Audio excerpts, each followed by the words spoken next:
Hello everyone, my name's Katie Kay and I'm the head of editorial here at Love Stories TV, which is a video platform for wedding planning. I have been in the wedding industry for over 6 years, so trust me when I say I have seen it all. Not only that, but I'm also currently engaged, so I'm planning my wedding right along with you. Okay, so I'm the first person to tell any engaged couple that they should do their wedding completely their way. No rules, no traditions, none of that matters except for what you and your partner want to do. However, today I'm going to talk about the 5 things you should do right after getting engaged. My partner and I got engaged last December. We were visiting my parents in California and decided to take a little trip to go skiing in Lake Tahoe. He suggested we go for a hike around the lake.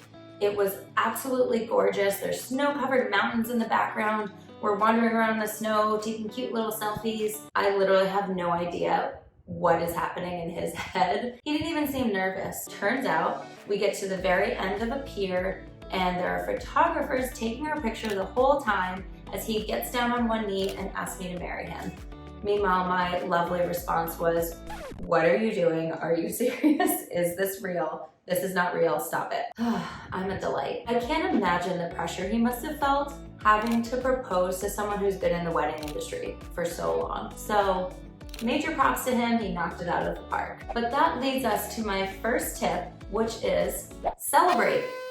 Preferably with lots of champagne. So after the proposal, we went back to my parents. They popped some bottles of champagne, we had a cheese plate, and just like really reveled in the fact that we were engaged. And that night is when we started calling just our few chosen closest people, like our best friends and our family. It was really mostly family. And then the next day, we decided to take a couple other bottles of champagne and go have an outdoor picnic because a couple of friends had sent us bottles, which is, hello, the cutest thing you could ever do. Thank you to those friends, we really appreciated it. And then we also called all the rest of our friends that day, like our close groups of friends, to let them know that we'd finally gotten engaged. Because we've been together for over 6 years, so trust me when I say I have been getting this question, when are you getting engaged? For literally years. It's insane. People were very happy for us. And we had like bottles on bottles of champagne for probably 4 days straight. It was amazing. So the second thing you should do is figure out a location. I'm from Arkansas. My family lives in California. My partner and all of his family are from New Jersey. That's where we currently live. So naturally, even though I thought it was crazy at the time, people were asking us, well, are you gonna get married in Arkansas, California, a destination wedding, New Jersey? And ultimately, my partner and I talked about it, and we just really wanna get married in New Jersey. It's where we live, it's where we've made our home, where we've moved into apartments together, where we got our dog. And I just really personally wanna show all my friends and family, because they're all spread out throughout the country, this beautiful place that I've grown to call home. Now, the biggest thing for figuring out a location is you have to really figure out, do you want people coming to you? Do you want to travel? Do you want to make a weekend out of it and have a destination wedding? Do you have a beloved hometown where the two of you met and maybe now you live across the country, but you've always dreamed of getting married in this little chapel in your hometown? Just figure out ultimately what is most important to you and your partner.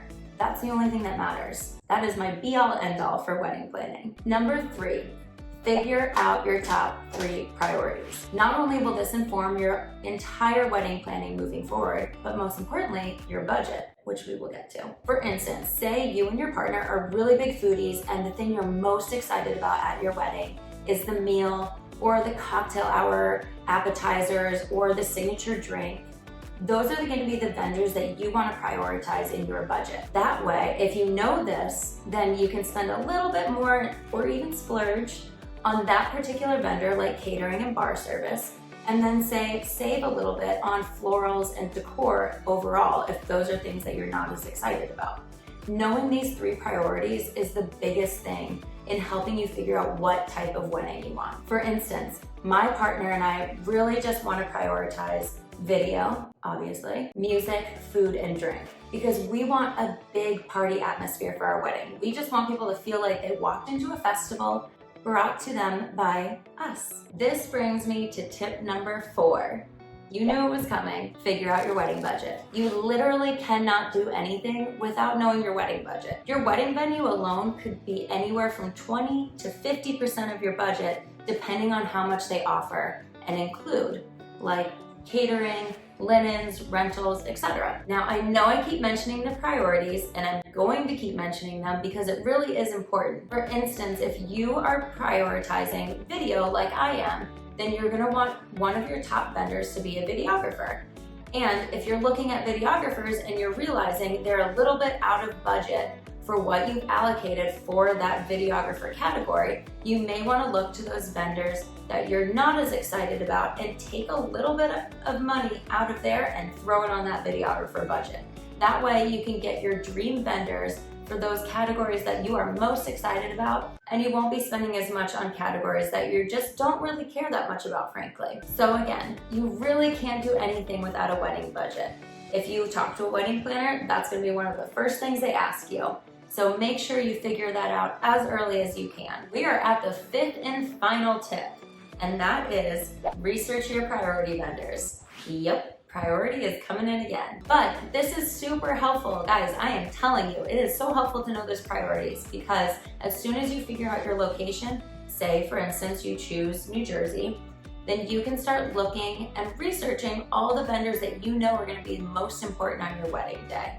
And that way, when you figure out your specific wedding venue and your date, you can reach out to all of those vendors for their availability as soon as possible. And trust me when I say this is extremely important, especially right now, because all those weddings that were going to happen in 2020 or early 2021 and have been pushed, let's just say it's gonna be a very hectic couple years for weddings, and you're gonna wanna lock in your priority vendors ASAP. Thanks so much for watching. If you like this video, make sure to give it a thumbs up and comment below what types of wedding questions you want us to get into next time. If you want even more wedding advice and to get inspired by watching real wedding videos, subscribe to our YouTube channel. All the cool kids are doing it. You can find us at Love Stories TV everywhere.